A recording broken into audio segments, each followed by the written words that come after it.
to the Cathedral of Shadows, where demons gather.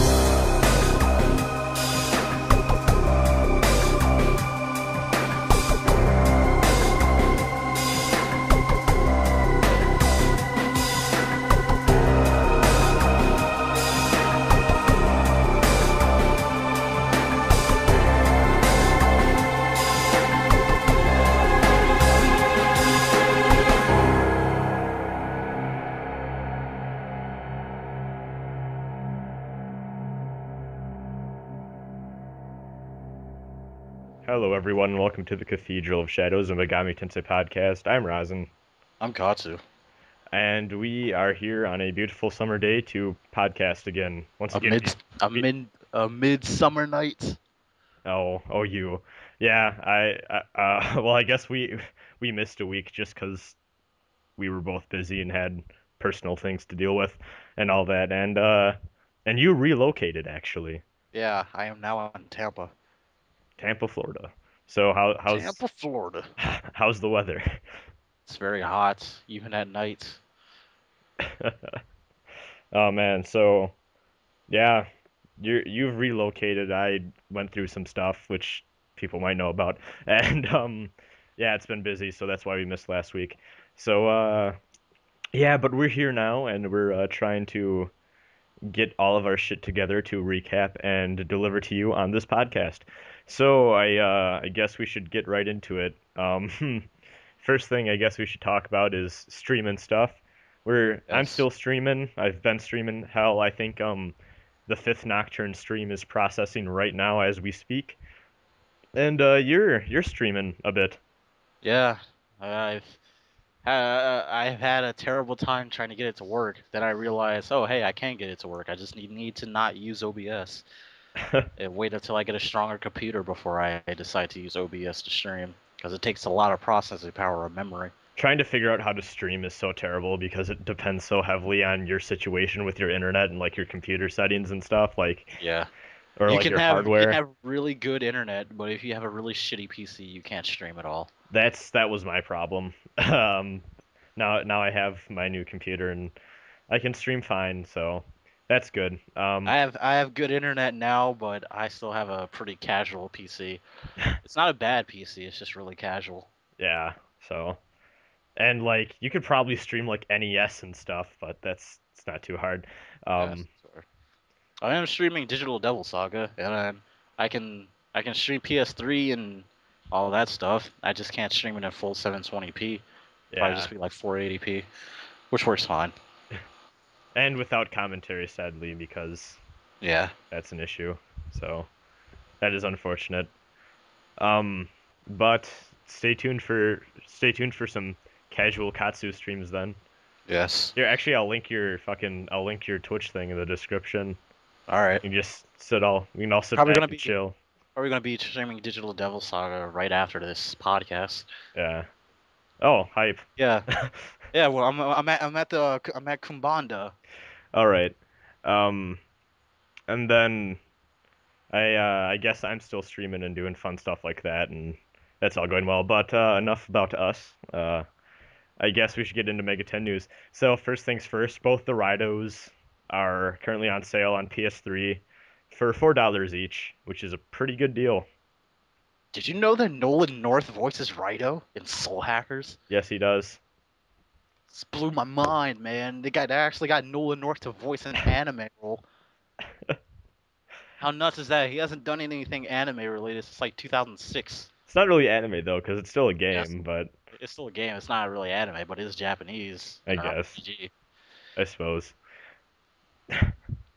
He does I- Deadpool, right? Yeah, he's Deadpool. Yeah, that's what I thought. So Rido is literally Deadpool. Someone get on fan art with Deadpool and Rido cosplaying each other. So Katsu, you gonna get the Ridos because they're cheap now or no? I still don't. I'm still kind of broke. So you're just gonna emulate them? Probably. Okay. Always a good option. See, it's terrible because I have them for PS2, and I know the PS3 versions of all these games are like slightly shittier, but like there's part of me that's like it's only $8. I'm like, Yeah. what do? But I don't. I was leaning towards like I might go get like a $10 PSN card just whenever I'm out next and pick them up this week. But then now I'm thinking like, you know what? I probably shouldn't because that'll be like $8 I spend and I'll never play them. So. $8 I never getting back. And by saying never play them, I mean the PS3 versions, because I've had the PS2 discs since the reprint that they had earlier. So Yeah. I'll just play those because I don't have to deal with emulation bullshit um, on the PS3 versions. So yeah, if you want to get in that Rido story and all that other stuff, then you can. Want to learn how Raito turned the timeline upside down? You better go play those games. Even then, it's like we still don't know how that all works. Yeah, So, we still don't know. um, it's all just fan theories at this point, but yeah, if if you're curious about all that shit, then you should definitely get Rido 1 and 2. Um, anyways, I guess more importantly than Rido, well, more important to me at least, because I'm super hyped for this. We got some Quantum Devil Saga news coming our way, so Yeah, it's coming out July 31st, and I read the preview chapter on the bus, and it was pretty damn good. that preview chapter, man. Okay, but before we talk about the preview chapter, there's I guess it's July 31st, but also on their Twitter, they were saying that they might have a surprise for people that pre-ordered because they sent in the I guess I'm not exactly sure how this works. So if you're like a big book person or like you know how that process of releasing literature works, then please don't yell at me. Apparently they sent in the print, and if it comes back with no issues, it'll actually be out earlier than the release date. So if you pre-ordered, you may actually get your copy of Quantum Devil Saga in a Yeah. like earlier than the 31st, which is awesome. So couple weeks and Quantum Devil Saga will be in people's hands, which is awesome. Man, but that preview chapter though, like The preview chapter was pretty cool. It was pretty much the opening scene of Digital Devil Saga with but some added action from Surf. that and also with some like added details and like cool Yeah. stuff that we don't have and some notable differences already. Like Yeah.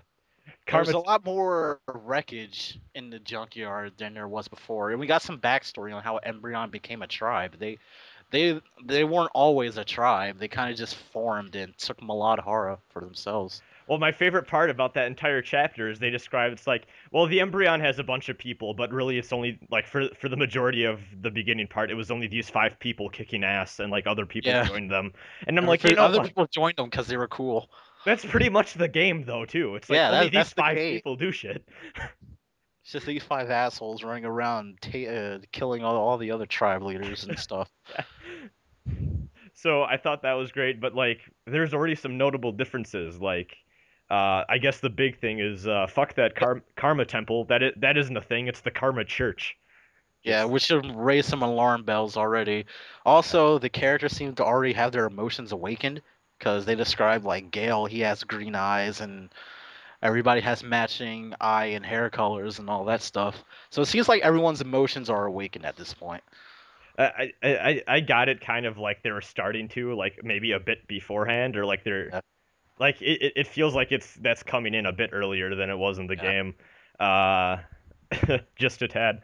But yeah, and then you had shit like they described like the time of day as like shade time yeah. or like yeah, like the junkyard's weather and time of day is all controlled and shit and like they have like special names for it. And Surf's eye thing is apparently called the scope. I Yeah. think they called it. Like yeah, it's so cool. So I'm gonna link to that below. Just it was Bento Books releasing a free little preview of the first chapter. And the So part where they started rending and slaughtering, devouring their enemies, that was pretty cool. well, it's so gory. I love it. Like Yeah. you already have the first chapter, and it's someone like, and then Surf smelt his comrade's burning flesh behind him, and it's like, oh, okay, Oh, okay. yeah, this is a Mega 10 book. Um, I guess it's technically not because they're not related, but whatever. It's close enough that Close enough. it's pretty much a Megaten book. Um, so yeah, but for those of you that want to get in on this Quantum Devil Saga and you haven't pre-ordered yet, here's what you do. You go to the link we have in the description and you use a little promo code because there's a promo code out that was actually posted by our good friend Kevin Frayne in the in on the Megaten subreddit and on Twitter, and that promo code is at underscore preorder. That's all caps. At underscore preorder. I'll have it on the screen and I'll have it in the description. At underscore preorder, and that will give you free shipping on your copy of Quantum Devil Saga. So go get that shit. Yes. It's Get it. 25 bucks for a hardcover. So that's good. It's gonna be awesome. And also buy it so we get other Mega 10 books and the rest of the Quantum Devil Saga story. Yes, please. I want to read this whole thing. Everyone wants to read this whole thing. It's gonna be so awesome. So yeah, just buy it so we get more down the line. Like, Yes. vote with your cash. You know that other book you were gonna buy? Fuck that book. Go get Quantum Devil Saga. Um, yeah. I guess with that too, we were chatting with Kevin Frayne a bit. Well, fucking me and Kevin Frayne, and I guess you hopped in for about an hour, maybe a little less. Yeah. We were all playing Shovel Knight, and we were talking about some Quantum Devil Saga stuff even, and I guess it's safe to say, yeah, we're gonna have Kevin on in the future for other stuff related to Quantum Devil Saga, and that'll be fun. We have stuff planned, so Yes. Lots of stay fun tuned. stuff. Um, also, uh, I guess moving on from Quantum Devil Saga, we have Persona Q DLC news. Persona Q DLC is done. There is Yeah, only it's done. There was only Magatsu Izanagi, the Thanatos, Thanatos, the Velvet Room siblings, Marie and Nanako navigators, and that was it. and that's a lot less than I think everyone expected. I think everyone is satisfied with that because they won't get ripped off anymore. You know, I was fully expected to be super pissed about Persona Q DLC, and then it's like, oh, this is the last batch of DLC. I'm like, oh, okay, like Oh, that's fair. So, that's like, fair. I guess in the end it worked out.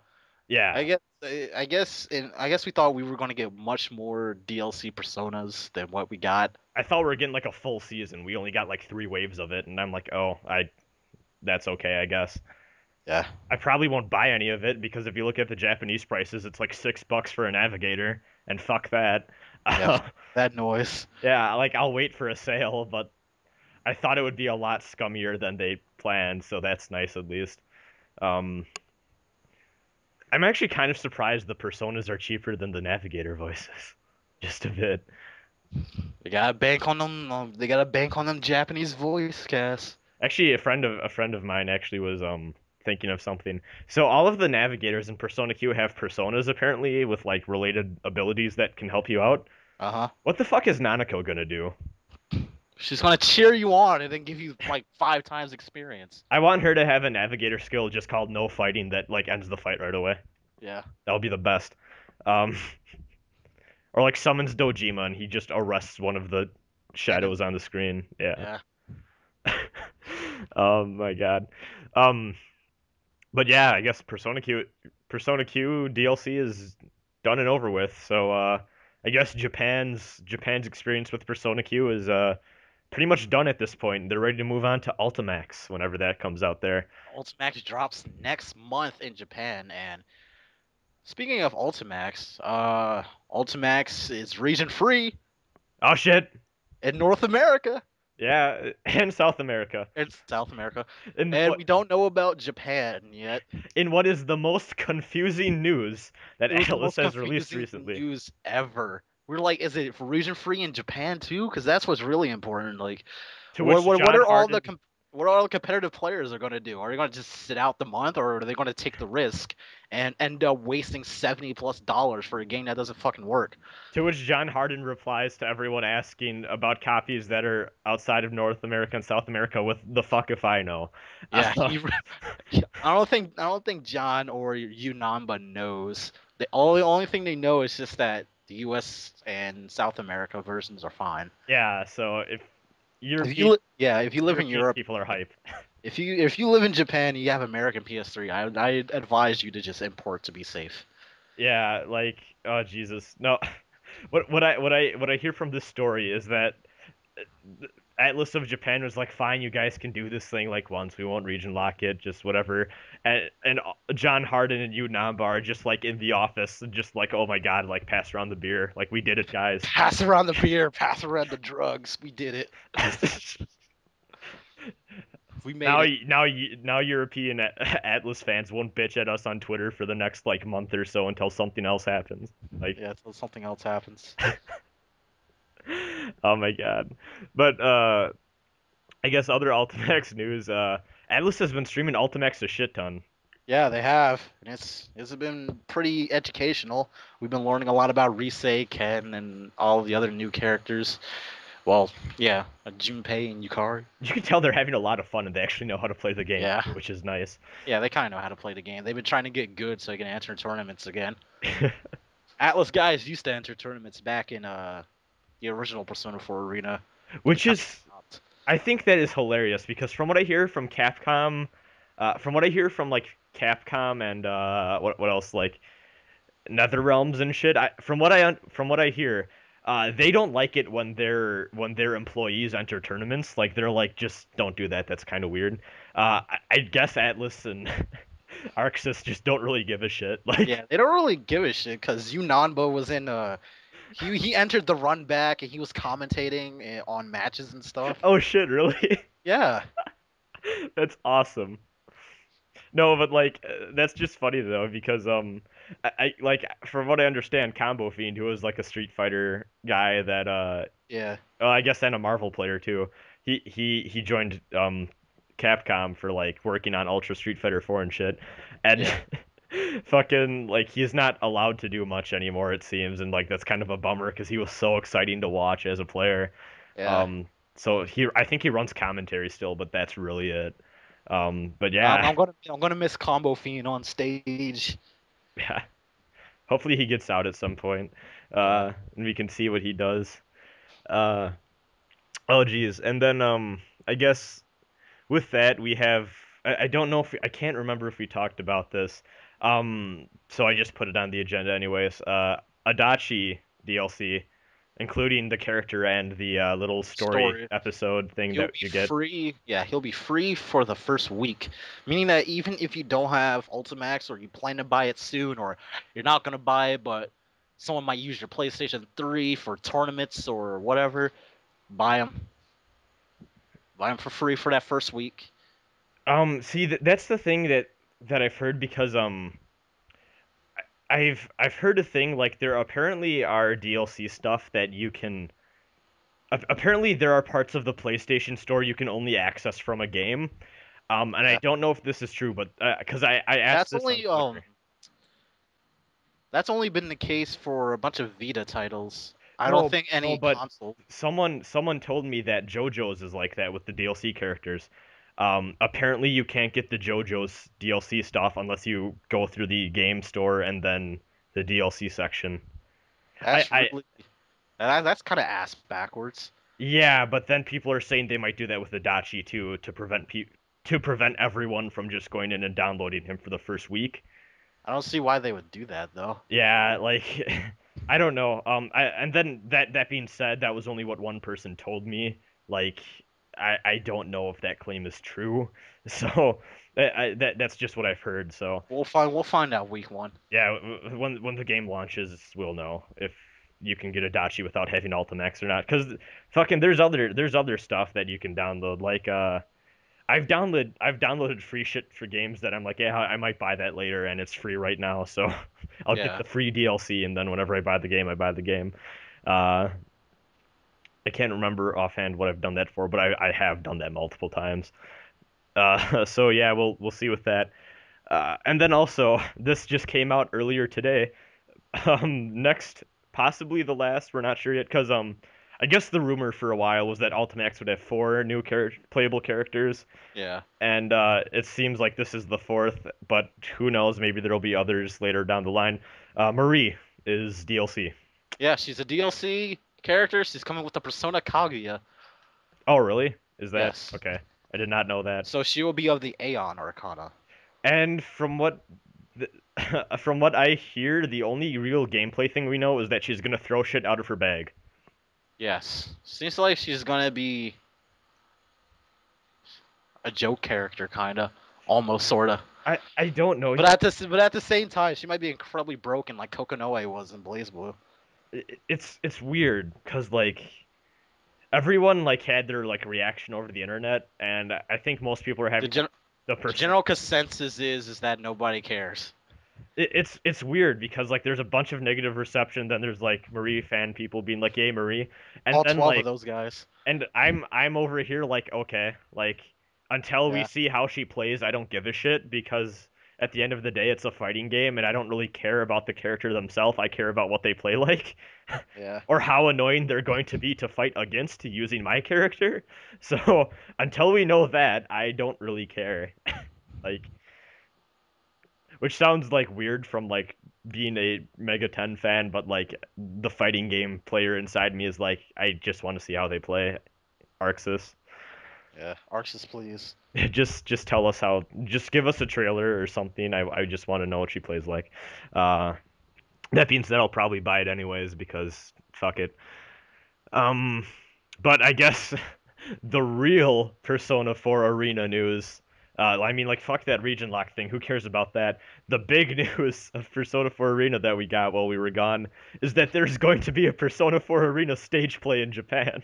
Yes. Just like the Persona 4 stage play, we're gonna get the arena version. I don't think there was a Persona 4 one. I think there was a Persona 3 one. No, there was a Persona 4 stage play. Oh, there was. I know there was a Yeah. Persona 3 one that Yeah. alternated. Like apparently every other show would be either the male or the female protagonist. Oh wow. And apparently it was like the shittiest thing ever. Like you can find them on YouTube, and apparently it's terrible. Like you don't even need to know the language to realize how terrible it is. I want to watch that. Actually, I might do that when I have more free time soon. Uh, but yeah, I guess we're just gonna watch like I don't know how they're going to do this, considering how crazy Persona 4 Arena's story already is. I want to see them pull off a combo breaker like in real Yeah. life. Like Just, I just just want.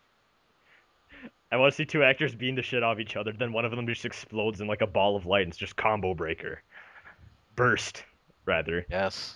Um, I can't wait to see how they handle a Teddy insta kill now. Uh, God, who the fuck knows? Sounds like it's going to be a marvelous train wreck. Also, the music is going to be composed by Shoji Meguro, of course. Oh, of course. Also, today's the 10th anniversary of Digital Devil Saga. Oh shit, really? Yeah, Woo! Digital Devil Saga turns 10. I should get around to actually making that review then. um, I've been meaning to review that game forever now and put it up on my channel. I should do that tonight. Yay, good shit, Digital Devil Saga. Yes. I didn't know about that before we started recording. That's pretty awesome though. So, I guess other news, at least with the whole Ultimax thing, Evo happened, and Evo was glorious. Evo was pretty good this year.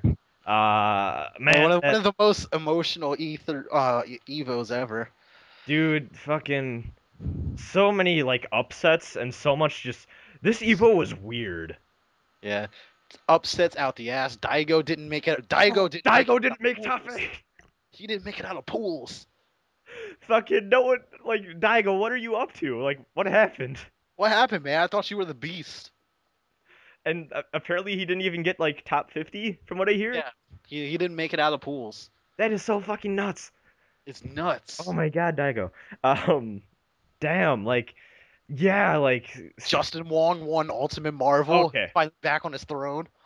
I want to say that is possibly I think this year's Marvel may be like the peak of my hype for fighting games forever because Justin Wong is like my inspiration for playing Marvel almost. Fucking I play Anchor Akuma in Marvel.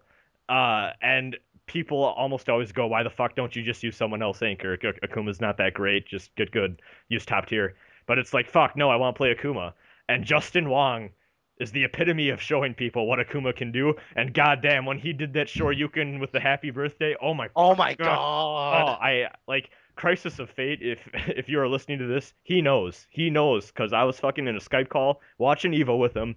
I screamed like a little girl. Holy shit, that was the most exciting moment of my life, Not even, not even my fighting game career, which really isn't even that great to begin with, but fucking, goddamn, that Shoryuken just, oh, that made me moist, so moist. And the Blaze Blue finals, that was one of the most emotional finals I've ever seen. Those were great too. Like My those were God, number two for me. like Like when Galileo won, I was tearing up a little. I was like, oh my God, I need to not cry because that that was just probably would have amazing. been number one for me, but I am so invested in the Marvel community that seeing Justin Wong beat both Filipino chap and Chris G and beat the shit out of the two, like those are the two fucking villains in the Marvel Yeah, community. those are the two. Like when Top 8 started and Filipino Champ was up, he was using that propulsion shit. I was like, oh my God, you're such a dick. I I just, I like just, I just want to my smack. favorite part is after that he tweeted like, sorry about the Hagar thing. It's Evo though. I need to win, and it's like, fair enough. But goddamn, Evo was hype. Fucking, Yeah. if you okay, so if anyone listening to this doesn't give a shit about fighting game stuff, just check out Evo one of these years, or like, check out the Evo 2014 top eights or something. Like, find them somewhere because even if you don't know shit about fighting games, goddamn, it's hype as fuck to watch. And like, Was real. oh my And god, freaking Luffy won Street Fighter and Twitter blew up with with pictures of Rose. with Rose. Oh my god, yeah, like, man, it's just so great because I'm so I will confess I am that guy that like puts Ultimate Marvel 3 versus all the other fighting games out there. And like I will admit Marvel's kind of dying a bit, but like That's dying. Oh, it's dying. but damn, I think that top 8 is going to rejuvenate Marvel at least a bit for a while because fucking Justin Wong shows you don't need top tier to win in Marvel, and that was so that's what this game's competitive scene needed so much right now. Yeah. It needed no zeros, no Morgans, no Dooms, and then and winning Evo. It just needed some good old love for the characters. Fucking Chris G. I just used the Mara Doom and then I used the Solstice and then I win with my hidden missiles. That's classic Chris G for you. God Chris damn it. G with his freaking headphone power ups. I blame the PS3 lag. Anyways, um, On Xboxes this time though. yeah, they were. Yeah. Carlusion. That's my Chris G impression, by the way. People Oh, man. hate me because I'm good. I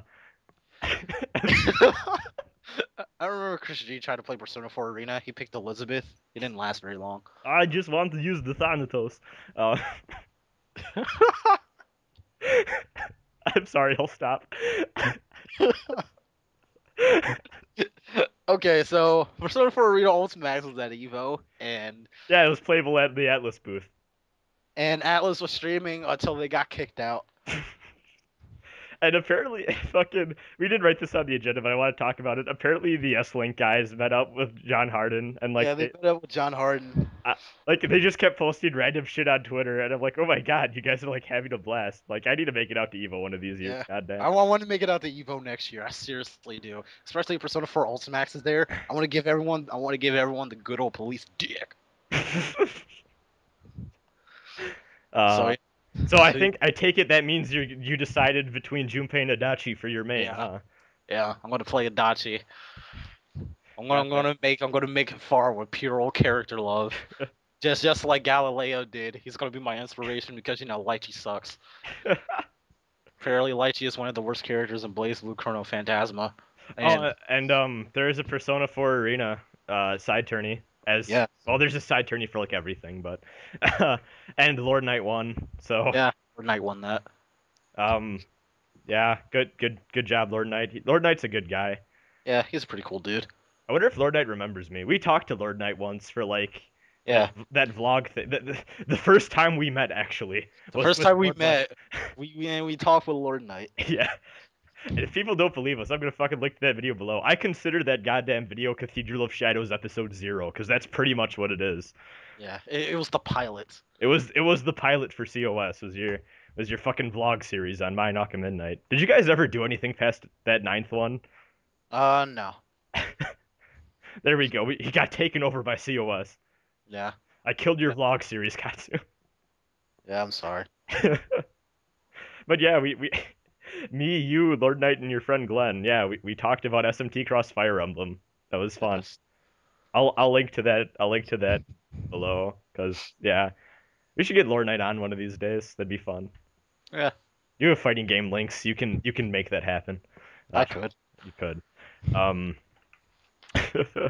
So yeah, good job, Lord Knight, with all that.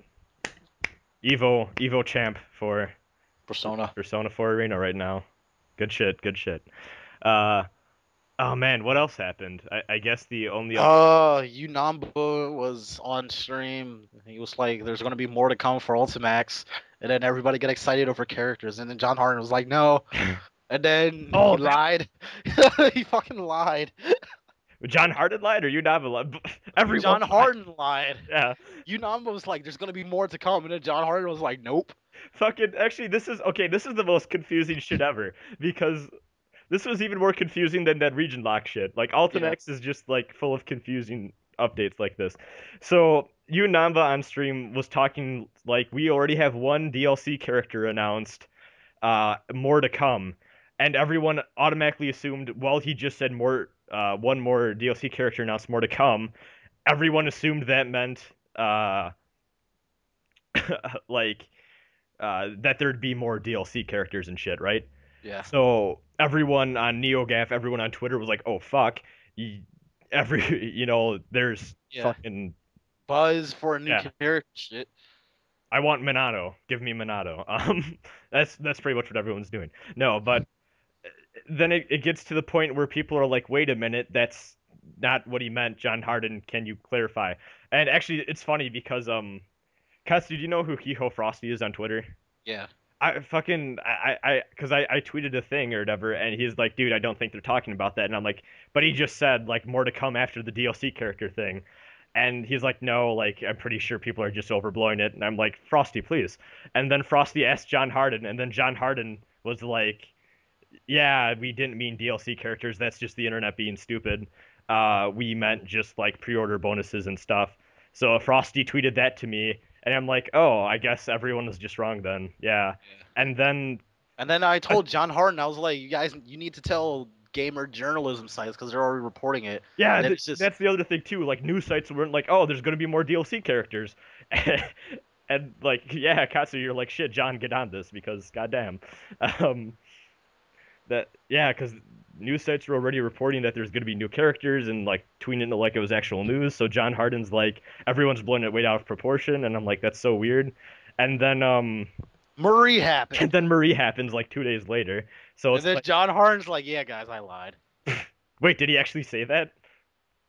He didn't say it, but he posted a link to a NeoGAF thread where it said hashtag John Harden lied. He said I should put this on a shirt. I was like, John Harden, you smug son of a bitch. Why do this? I thought it was funny though because when I saw Frosty tweet me the link to John Harden's tweet, I was like, shit, that really is, I really 100% believe there'd be more DLC characters, but I guess I was just wrong. And then like Marie happened, and I was like, oh, okay then. Yeah, that was so fucking weird. All right, and our last piece of news is Persona 4: The Animation Golden Episode 1. Turbo HD Remix. Turbo HD Remix New Game Plus. Okay, mode. hold on a second. What I want to fucking ask is it Persona 4 The Golden Animation or is it Persona 4 Golden The Animation? I don't know. I don't either, and I've seen official like places use both. I really don't care because I don't care about this anime. I really don't. Like, well, we both watched the first thing as soon as it came up, like literally as soon as it came up, and I think both of our reaction was like, okay. Okay. Once again, it's like this is a thing that exists, I guess. This is a thing that exists and it's so ridiculous. It's really ridiculous. I think they're trying to. I feel like they're trying to set up Marie to be Narukami's canon love interest. I feel like if they show out the next trailer for SMT Cross Fire Emblem, we'll just get Narukami's stupid face alongside Marie for our Persona representatives. I feel like that's gonna happen. No, it's really weird because I don't know. I guess in terms of recent Persona stuff, do you feel like they're trying to get us to really like Marie? Yeah, I feel like I feel like she's the lightning of the Persona franchise, almost. They really want us to like Marie, it feels, and pretty much it's not even really Persona 4 Golden the animation because it's only 12 episodes and like they rushed the hell out of the main story. Fucking Kanji's gonna show up already in episode 2 from what it looks like. Yeah. It really seems like Marie and Narukami dick around and talk about poetry, the anime. Yeah. It's So really weird. so it's gonna be pretty much Bakemonogatari for Persona fans. But my favorite thing is that everyone before this, like before the show came out, like, oh, maybe it'll be like a New Game Plus thing or whatever, and like people were We were really- joking about it. people were joking about it, but it looks like it's New Game Plus. It really is. Narukami Izanagi has Maziodyne, he has freaking myriad arrows, Like- he has Megidown and all like, this other crazy I want to stuff. correct you. Well, like maybe not correct you, but like we were talking about this in that little like Skype chat group we're in. Where fucking people are like, "Did you guys watch it?" And like me and you were like, "Yeah, we did." And one of the people in there, I can't remember who asked this, but someone's like, "I heard like Izanagi has a bunch of like broken skills like Megadolon and like Maziodyne and shit." And my response was, to be honest, it was all like generic anime blast attack. Like I can't tell what the fuck each of the moves are anymore. Because it's really just Izanagi doing cool shit and attacking a bunch of shadows Yeah. in replacement. He obliterated all of them. It's like- really weird. It's really over the top, and it's just so strange. Especially with the animation style that they're using, I feel like most of the angles just had Narukami look really strange. And like Narukami seems really out of. Well, first of all, he legitimately seems like he's done it before. Like this. Yeah.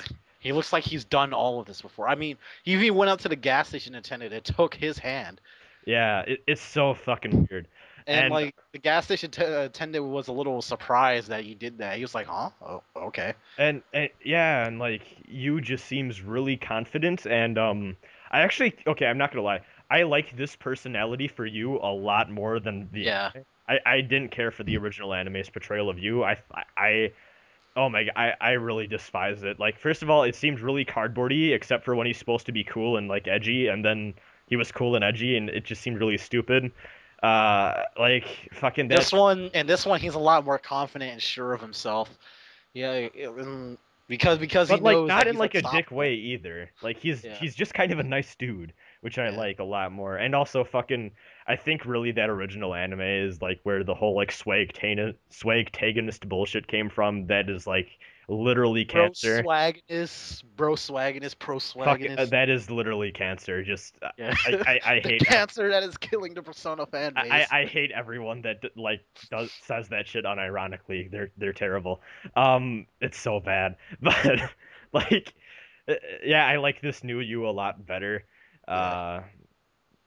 It's just so weird because really it feels like they're everything that isn't related to Marie, they're just rushing past, which I guess makes sense because it's 12 episodes, and I guess I'd rather have that than just have them do like a full like new retelling because we just had the other one. So Yeah, we had the other one not too long ago. I guess if they just really want to do the new stuff with Marie, that's fine. Just I really think that how much you like this depends on how much you like Marie. And not a lot of people like Marie, especially in the West. I think it's really evenly split at this point. I know at first a lot of people hated her, but I really think it's split now. I've seen like pretty much a straight 50-50 divide. So it's kind of like Ken, but not as bad. I think more people like Ken than hate Ken, though. Yeah. But I like Ken because he's the token Shota. man, and I there's feel kind of- really weird about Marie because like on one hand I just feel like she's kind of unnecessary, Yeah. but like she just feels kind of forced in. Like, hey, here's a kind new of like character. Lightning. I don't know, it's weird because it's like, hey, she's here now, just okay. And it's like that's not bad, but it's not good either. Just she's just kind of there. Yeah. And like I've seen all the changes and shit for Golden, and I'm like, I don't think this is I don't think this is really adding to the game, but I don't feel like it's really destroying the game either. It's just like more content, I guess, involving this new character that I'm just kind of okay about. Well, I just think she's kind of there. Like the only thing I really don't like about Marie is her design. I think it's like Yeah. Hot Topic trash, but like overall I'm just super neutral on her, and I feel like I'm the only person on the internet that like is, because everyone has super strong opinions about her and like her being in Golden and shit. But Yeah, yeah, that's about it. Are you gonna keep watching? yeah, I want to keep watching. Yeah, new episode every Thursday. So that's gonna be a thing. um, I don't really know. Like I really feel like when this is done, I'll be like, okay, that was a That thing was I the watched. thing. Yeah, just everyone was super butthurt when it first got announced, and even like I was like, this is kind of unnecessary. Like we don't need I this. still feel like it's unnecessary. I kind Like of my, feel like it too, but like I don't think it's offensive anymore. You yeah, know, like it's just like I think it's self-aware of how ridiculous. that's kind of what's helping me through this too. Yeah, Is it's like you can tell the animators are like, we just did this like 3 years ago. Fuck it, let's make it the most over the top bullshit scene ever. And it's like, yeah. okay, I'm okay with this. You guys are having fun. I might as well too. Um, so yeah, that's a thing. Um, man, fuck it. Let's go to emails. Okay. Uh, alrighty then. So, oops, that is not my email. This is my email. It was in the wrong tab. Um, so this first one is from Based Yahweh, who I don't think has emailed us in a while, and he asks a very interesting question. And he asks, "What do you think is the or hold on, what do you think is your favorite Megaten fan community on the internet?" Mm, I'm gonna go ahead and say Twitter yeah. I'm just gonna say Twitter. because you can choose who you follow and don't on Twitter, and you don't have to deal with the bullshit all the other communities sometimes have. Yeah. Like, I feel weird because I don't really stick to one. I'm kind of everywhere. The only place I really don't go is SMTG. I'm kind of on SMTG every now and then. I just lurk and then I tab out and then I forget that I'm on SMTG. It's odd. Like, I don't know. Just I don't really care for the whole 4chan thing in general, I guess, but that's just my thing. But uh yeah, just I kind of lurk around everywhere, and each of the communities have their ups and downs, and there are times where I get fed up with all of them, but there are times I think all of them have their own merits and are really cool and shit. So Yeah. who knows? I don't know. Like just just go with what you like the best. But personally, fucking I like Twitter the best so far just because it's really weird because we almost have our own like Mega 10 podcast community there. Like Yeah, we kind of do. we have our own little circle of people that we just kind of talk to now. And I will say I like them the best, but that's simply because I guess we all just became friends because we fucking have a shared interest. Uh, so yeah, that's honestly my favorite. And fuck it, I guess if I have to, if I really have to choose, there's that Skype group that me and you are in. Those guys, Yeah. well, that's all. That's closed and off limits, private community. Huh? Suck it. Yeah. We're pro status now. Um. So yeah, I'd have to go with that. I mean, I guess if you can count the COS community as like a thing, that because like we made that, I guess. Um, Uh, I don't really know if that counts, but whatever. We're a thing, I suppose. We're small, but we're a thing. So, man, I've met some really fucking weird people through this podcasting thing. I don't know about yeah, you. same here. Yeah, like, goddamn, some of you are weird. Yeah, some of you guys are strange. Let's just lose all of our followers this episode. People hate me because I podcast. Okay. Um. All right. I guess that's enough of that. Just yeah, go just fish around whatever community you like the best. Just stick with it, or just go to all of them and then do whatever. And then hate all of them. That's kind of what I do because I simultaneously love and hate all of them because like various reasons. But yeah, whatever. Really, it's just kind of down to what kind of community you prefer more. Because like the Mega 10 subreddit is all kind of Reddity. The SMTG thing is a VG board naturally.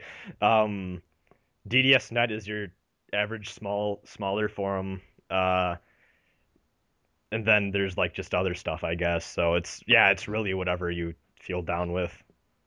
I say I have the best experience with my Twitter peoples though. So yeah. Um, thank you, Base Yahweh, for that question. Um, okay, this one's from Amanda, and she says, "Hi, Rasen and Katsu. Thank you for answering my questions last podcast. I hope they weren't too long. If it's okay, I'd like to ask you guys a few more questions. I'm really excited about Bento Books' release of Quantum Devil Saga in a few weeks, and I can't wait to read it. I assume that you guys will be buying copies of the book too. Do you have any plans to review and discuss the book on the podcast? Also, if you were, would it be possible to? Oh, wait. Also, would it be possible to ask Kevin Frayne to come back on and discuss it with you, or possibly get Alexander Smith on as well? Thank you guys. Love the podcast. So we kind of talked about Yeah, this. we're definitely, we're definitely going to be reading and discussing it on the podcast, and we'll have Kevin Frayne on too. Yeah, we already have like a date planned out and everything for when he's coming on and stuff. And you ordered the book already, didn't you? Or Yeah, I have it on pre-order. yeah, okay, that's what I thought. Yeah, I do too. And of course, I used pre-order code @_preorder to get free shipping. Yeah, I use the same thing. Be sure to Be sure to get a drink of Baja Blast too. yeah that, and be sure to get your bottle of Rick Ross hot sauce using promo code cathedralofshadows. And no fucking Freaking yeah. Baja Blast. But yeah, Kevin's coming back on, and we were gonna do it. Well, yeah, we're gonna do like multiple episodes with him. It seems like just based off of Quantum Devil Saga stuff, and also I think that's why we're delaying that Digital Devil Saga episode we planned on doing, because well, first it got delayed because we had Frequency on, who actually, from what it sounds like, he found a guy to work with him. Yes. And it doesn't sound like it doesn't sound like it was through us. It was just kind of randomly through like romhacking.net and shit, apparently. But yeah, they're getting progress on Devil Summoner PSP, Yes. which is cool. So props to those guys for doing awesome work in the community. And yeah, and then from there, we're just kind of talking with Kevin, and it's like we might as well just delay the Digital Devil Saga podcast we're gonna do, and just turn it into a Devil Saga podcast, because we're gonna be able to talk about the first part of Quantum Devil Saga and stuff too. The Avatar Tuner podcast. Yeah, pretty much. So that'll be fun, and yeah, we got stuff planned. Also, just about Alexander Smith, like.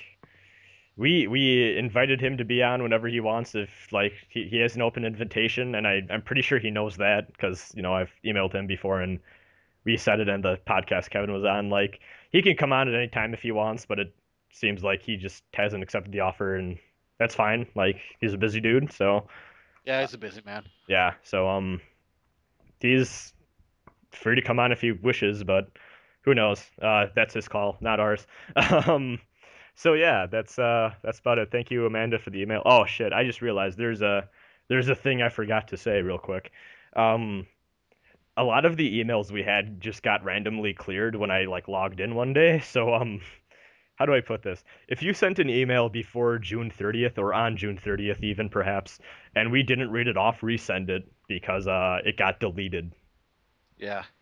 Thanks, Gmail. Thanks, Gmail. You're so base. Yeah. You're just as based Yahweh. So yeah, there's that. This is an email from Samael, and he says, "Dear COS, I know it hasn't been that long since I sent an email, but I wanted to send this before I forgot. I've been playing Persona 3 Portable's female storyline, and I am on Junpei's second event, and he mentioned how he was disappointed by how the movie he watched humanized the antagonist of the movie, and he started thinking a lot about recent movies and how they have been doing that. So what are our thoughts on making antagonists/evildoers sympathetic? I personally think that's when it's used most times. It feels like a total cop-out. And I don't know, because like, well, I can't really think of a movie that sympathized the antagonist and it felt like a cop-out. Loki from Avengers. He's everybody's precious child on Tumblr. Oh, well, yeah, well, that's because he's Loki. I go Doki Doki for Loki, That's probably a thing someone said. Yeah, that's the scary part. Maybe Loki got stuck in the Dashcon ball pit. Anyways, that was terrible, I'm sorry.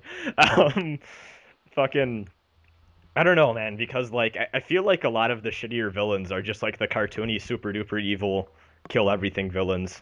Yeah, and the more serious, world-destroying, psychological destruction villains are the ones with the sympathetic backgrounds.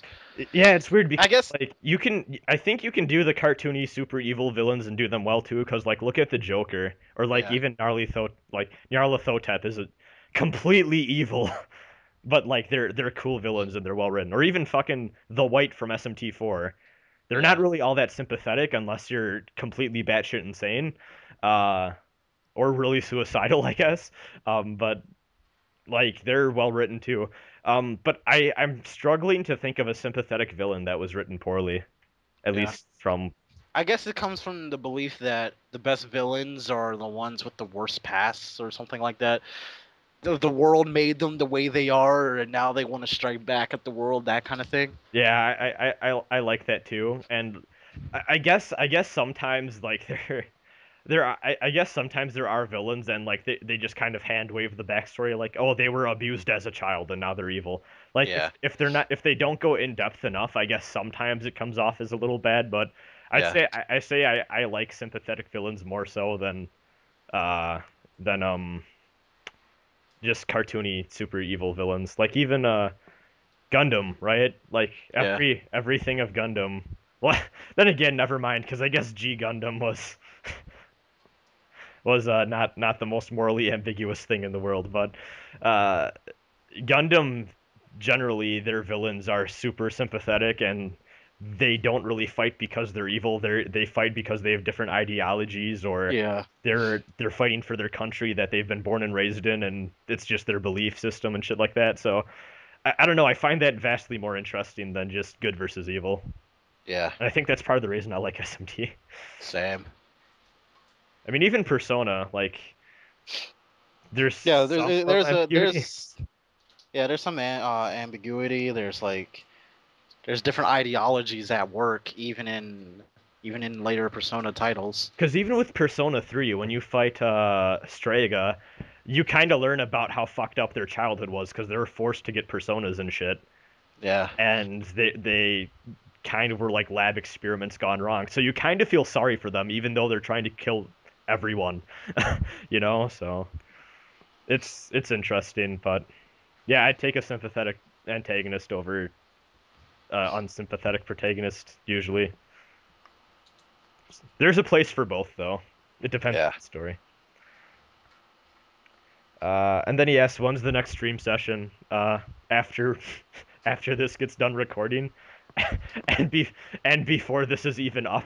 So Yes. other than that, no. It seems like Mel, who is our good friend, um, wants to do a thing this weekend. So me, Fang, Mel, maybe other people will probably do something this weekend in terms of Nocturne streaming. Sparky wants to.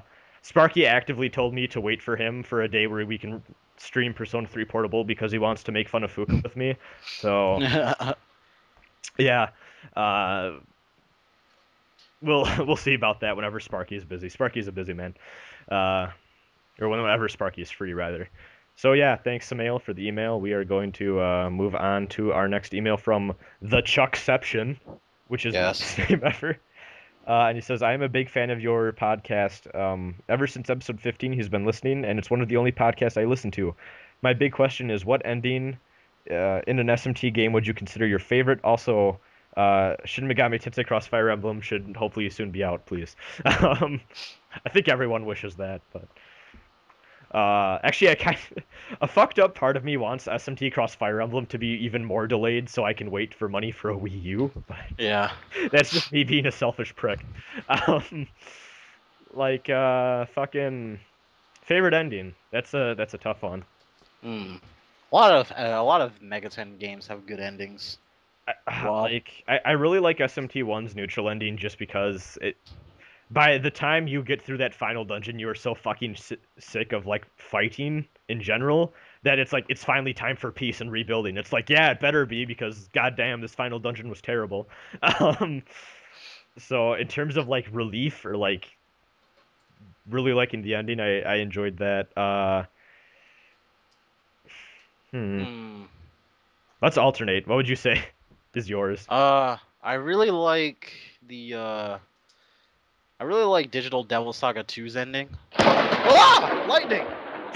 Returns. Oh! Ah, yeah, Ah! yeah. I wasn't really surprised though. I lost evil and now Storm is still haunting me. Christy, please. Sorrow Fist. Okay, we can just cut that part out. No, we're not. We're keeping that. We're keeping it. We're Okay. keeping it. Okay. All right. I'm naming this podcast Lightning Return.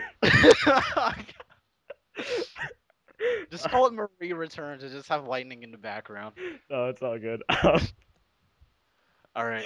So, my favorite ending is the Digital Devil Saga 2 ending. I think that ending was very, very great, and I generally felt sad because this was the last time we'd ever see Embryon ever again. That is a fucking controversial ending. I enjoyed it. Like, I enjoyed it, but I can see why people don't, if that makes sense. Yeah. It's kind of, that entire final section of the game is pretty abrupt. Yeah, it is. And I can see why people don't like that, but I enjoyed it. Fucking, I teared up during that ending because it's like, goddamn, it's over. Like, you know? Like, Yeah. That feel when it's over. I know, that was the most emotional I think an SMT has ever made me. Like, any of the Mega 10 games. Just, I'm like, oh, Embryon is gone now.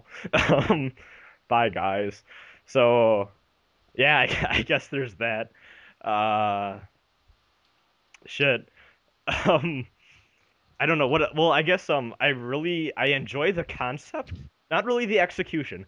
I enjoy the concept more so of Etsuro's ending in Devil Survivor Overclocked. Yeah. Right, I guess just Devil Survivor in general, because Overclocked doesn't add on to that. Ogre clocked. Because I knew slightly what I had a friend tell me what the ending was kind of about before I went that route, and I went for it because I thought it was the most interesting, and it's kind of like a different take on Neutral, where like humanity uses demons and just kind of brainwashes all the demons so that they're tools for humanity. It kind of reminds me of Blasted Tokyo in Shin Megami Tensei 4. Like how Akira is going to use the power of demons. Kinda, yeah. Like it's interesting like that. Actually, no, that's Infernal Tokyo, isn't it? No, it's Blasted Tokyo. Oh shit, is it? I don't remember. Yeah. Um, but yeah, that's really weird. I don't know, man, but it's weird because like what I was assuming would happen was that the main party would take control of all the demons and be like, okay, now we're gonna like use demons as like a threat for creating a world of world peace or something. Yeah. Is it raining now? Yes, it's raining rather hard. Oh, don't get wet, Katsu. Okay. Um, it's kind of calming actually. A calming podcast. Um, Very cathedral soothing sounds. yeah, just listen to this episode of COS when you want to fall asleep. Um, no, but fucking. I was assuming, yeah, I was assuming the main party members were just gonna take control of the demons, then be like, okay, everyone stop fighting, we're gonna go for world peace, and we're gonna run it, and if you try fighting back, we're gonna send the demons to kill you. But instead, it's like, Disagree or get smacked. yeah, but that's not what happens. Instead, what they do is they say, and then the main character gave the demon-controlled device over to the Japanese government, and then Japan became the world's greatest superpower. And I'm like, no, why would you do that? No! You dumb motherfucker. This is pretty much the basis of SMT1. Yeah, Almost kind of, but not really. slightly, yeah. Slightly. Goto's like, fuck yes, this is what I wanted. It was so weird because I'm like, why would you trust anyone except yourself with like control Power of demons. Yeah, so I thought that was weird. So like I like the ending in concept but not in execution. Yeah. Then I guess we'll want to go one more? Sure. Okay. I like Persona 4's ending, kinda. Yeah. It was a pretty good ending. Persona 3's ending's pretty good too on that note. It's pretty sad. That Aegis monologue gets to me. Like it's like, oh, Yeah, that's powerful. Okay, I guess the last team what we're gonna go for. Thank you, Chuckception, for listening all this time and sending an email. Yes. Okay, so this one's from Jack, and he says, "Hey guys, he was recently playing Digital Devil Saga, and a weird glitch happened to me where every time I leveled a mantra, I would receive no skills, even though it clearly said that X character had learned Y moves. But they would get no new skills. Like Surf would learn Bufu and Ice, Void, Heat, or Ice, Void, and Heat. Wait, what? What? Hold on. And they would have no new skills. Like Surf would learn Bufu and Ice Void, and he would have only his first moves, etc. So I had to restart the game to see if they would go away. My question is, have you ever had a glitch in a video game where you had to give up hours or days worth of fun to work your way back up to the point because you had to restart your playthrough? Well, on a subject of that glitch, I don't really think that's a glitch. You probably either forgot to set the skills or you didn't complete the mantras that you've gotten. It's either one of those. It could be. Who knows? But let's see. I guess my save file for Fallout New Vegas. Okay, this is a little known fact. For like 6 months before I had a PS3, I had a 360. Before I said fuck this, I'm getting a PS3 instead. Why the fuck did I buy a 360? And during that time, I played Fallout New Vegas, and I want to say 20 hours into that game, and I was loving the shit out of it, and then my save data got corrupted because that game is fucking buggy as hell. Or at least it was. I heard they patched it now, but goddamn, that was terrible. There was it wasn't really a glitch, it was more or less a firmware issue with the 3DS, but I was playing Rune Factory 4 on there. I went and closed my 3DS, put it to sleep mode, and then when I turned my 3DS on, it wouldn't work. So it pretty much crashed while it was in sleep mode, so I had to restart the 3DS, and I lost a lot of progress as a result. I later learned that it was because my internet kept connecting and disconnecting while the 3DS was in sleep mode, so that caused the firmware to crash. Oh, that sucks. Yeah. Other than that, I can't really think of anything that I've had in terms of glitches that fucked up my save. I've done things where like I'd be messing around in like Zelda games with various glitches because those games have like fun sequence breaking stuff you can do, and I'd either get stuck or like just put in a weird place in the game, and I'd be like, oh, I guess I can't progress anymore because I fucked up. But other than that, not really. No. Okay. So yeah, I think we're gonna call it a day. Yeah, it's raining excruciatingly hard out here. Oh, I'm hoping you're not actively getting wet right now. Like, are you in an alcove? No, I'm not. Oh, I'm okay. not. I'm out on the balcony. I'm just sitting here. Okay. All right. So yeah, I guess that's it. See you guys. See ya. Like the sunny stars, like that pulse whenever it serves. You keep on blinking at me. You never turn away from me. In this best gloomy night sky, like the fire up in the night. The journey that we travel for our prize. No matter where we go, we will not stop the shining forever.